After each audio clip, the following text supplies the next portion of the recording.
Hello, hello, hello. Ito pa rin tayo ngayon. Bibigay ng mga mensahe sa inyo.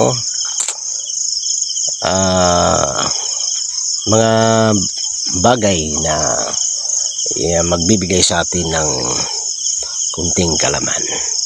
So dito, ang pag-usapan natin dito ay tungkol sa pagmamahal. Pagmamahal naman tayo. Ay, marami na tayong pinag-usapan dyan. So dito, dahil kung minsan dito yung mga experiences natin sa buhay natin na bibigay natin sa inyo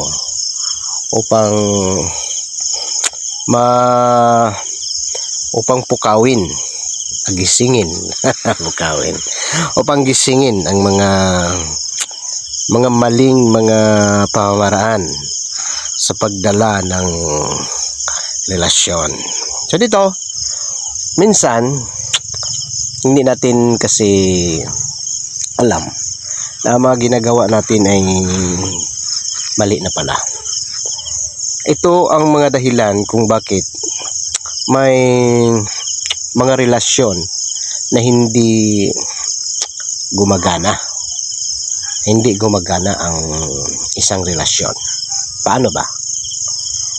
So dito, kahit na mahal ka ng isang tao, ini-express ng isa ang kanyang pagmamahal.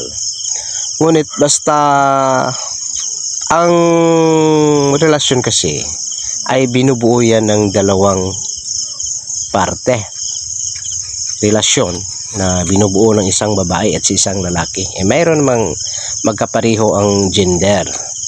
Basta tunay na nagmamahalan ng dalawa. No? So kaya ngayon wala nang pwede na ngayon ang same-sex marriage sa ibang bansa. Dito sa atin parang wala pa.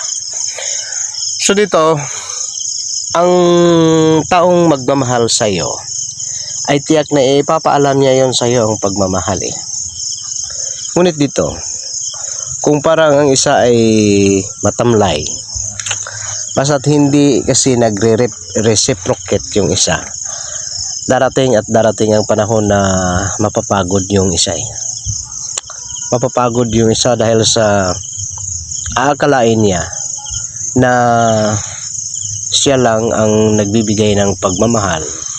Ngunit yung isa naman ay hindi. Parang hindi. O meron man ngunit parang patay. Patay ba? Gaya ng isang isang friend ko. Ang kanyang asawa ay mayaman.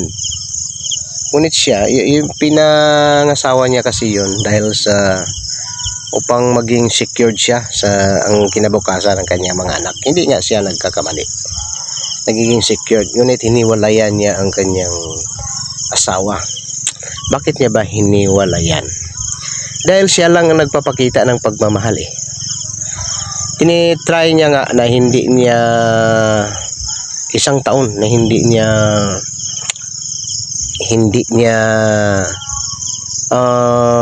hiningan ng isang bagay ang kanyang asawa. Tinatry niya kung kung hindi niya hingan, kung hihingi ba sa kanya.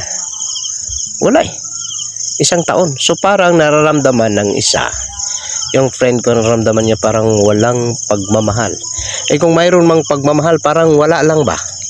Hindi marunong mag-reciprocate. Yung na sila sa isang bagay, yung ginawa nila ang isang bagay, parang wala lang raw Parang wala ba? Parang walang pakiramdam. Parang wala lang. Pang sila sa isang bagay.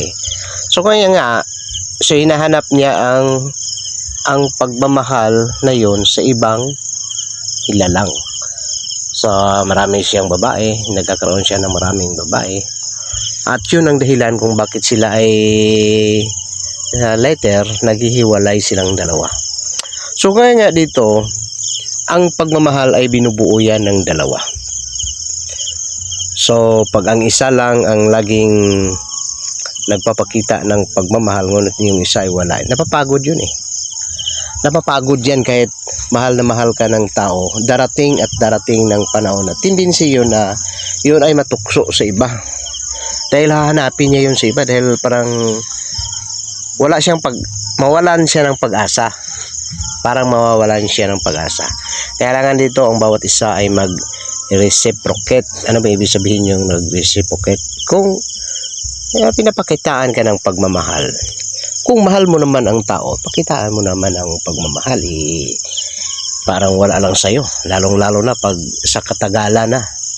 Sa katagalan na parang wala lang sa'yo, yan, parang wala lang sa'yo. Kailangan na ang bawat isa ay hindi lang isa napapagod kasi yun, napapagod. Mayroon man akong kakilala na mag-asawa. Yung babae ay friend ko, yung lalaki naman ay friend ko rin. Nung mag-usap kami ng lalaki, sabi ng lalaki, yung asawa ko, parang wala lang ako niyan sa kanya. Hindi nga na nagtitimpla sa akin ng kape. Sa pagdating ko sa bahay namin, hindi na nagtitimpla ng kape. Kahit isang bisis daw, hindi siya binigyan ng kanin. Parang ano bang hinukaran, hukad yan sa Bisaya eh. Hindi nga ako hinukaran ng pagkain. So yan, parang wala lang. Pagdating, parang wala. Yan, ang sabi ng lalaki. Pag nakausap ko naman ang babae, yun din ang sabi ng babae. Yung ano ko, yung asawa ko. Bana yun sa Bisaya. Yung bana ko, kahit kape, hindi yan nakabigayan sa akin eh. Hindi ako kinikare. Yan pa rin ang sabi. Hindi siya hukad yan. Ang bawat isa sa kanila ay hindi nagkaintindihan dahil ang hinahanap ng isa, yun din ang hinahanap sa isa. Yan. Pareho silang hindi marunong eh. Ganyan. Siya anong nangyari? Noon, laging walang intindihan. Yung lalaki naghanap sa iba. Nagkakaroon ng kalaguyo sa iba. Butit mayroon pa ng mga asawa. Kaya hindi magandang anon. So dito, kailangan ang mabuting pag-uusap sa relasyon. Dahil pag walang communication ang isang relasyon, balang araw, pag isa lang ang laging gumagawa ng isang relasyon, balang araw, yun mabuwag. Ano bang mabuwag? Ma-destroy, destructed, shall be distracted, shall be damaged, shall not have to work out. Ano ba pang mga term? Hindi magpa-prosper ang isang relasyon. So 100% na ganun ang mangyayari. Lalo na pag ilang taon na parang wala pa rin, wala eh. Ano pakita na naman ng mga sign bihirang mangyari. So dito, yon, kailangan sa isang relasyon ang pagintindihan ng bawat isa.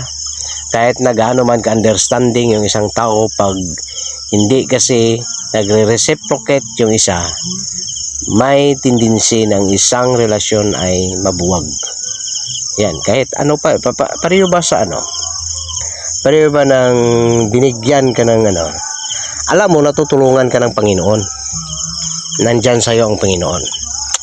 Nandyan kayo sa gitna ng laot. Nandyan kayo sa gitna ng laot, nandyan kayo sa malaking bato. Malaking bato, tapos palaki na palagi ang tubig. Ang bato na tinitirhan mo ay unti-unti nang nilamo ng tubig. Binigyan ka na ng Panginoon ng binibigyan ka ng Panginoon ng salbabida. Ano yung tawag sa inyo yung salbabida? Hindi ka pa rin sumakay dahil hinintay mo Panginoon na tulungan ka ng Panginoon. Binigyan ka ng bangka ng Panginoon, may dumaan na bangka, hindi mo ginagrab. Ayaw mo pa rin dahil ang Panginoon ang inaasahan mo. Binigyan ka ng buti ng Panginoon, ayaw mo pa rin dahil nandyan, naniwala ka sa Panginoon. Binigyan pa ka ng barko ng Panginoon na dumaan, hindi ka pa rin sumakay dahil sa sobrang pananalig mo sa Panginoon. Ano bang gusto mo sa Panginoon? Ang Panginoon pa ang ay kukunin ka ng Panginoon? Lilipad ang Panginoon upang kukunin ka? Yun ang mali ng tao. Ibinigyan ka ng maraming tsansa ng Panginoon, ayaw mo. Gusto mo naman, ngunit ayaw mo, ano mangyari? Yan, yung katulad ng isang tao na nandyan sa gitna ng laot, kahit anong ginawa ng Panginoon upang masave ang kanyang life, ayaw niya. Ano nangyari? Namamatay dyan sa laot. So, ganun ang relasyon. Pag ang isa ay ayaw lang dahil naniniwala siya na mangyari pa rin yun dahil ng Panginoon. Ito Ngunit ayaw mo. Parang ayaw mo pa rin. Ilang tsansa na pwede kayo makapasok, ayaw mo Hindi kayo nagsasalita. Ang mangyari someday, na ang relasyon na yan ay walang patutunguhan dahil sa katigasan ng ulo mo. So, ganun ang mangyayari. So, dito, ang iba nga, naghahanap na ng pamaraan upang, makapasok. Ikaw, maraming tsansa na ibinigay sa'yo, ayaw mo Ayaw mo magsalita, parang wala ka lang. Yun ang nangyari sa kaibigan ko. Ngayon, wala.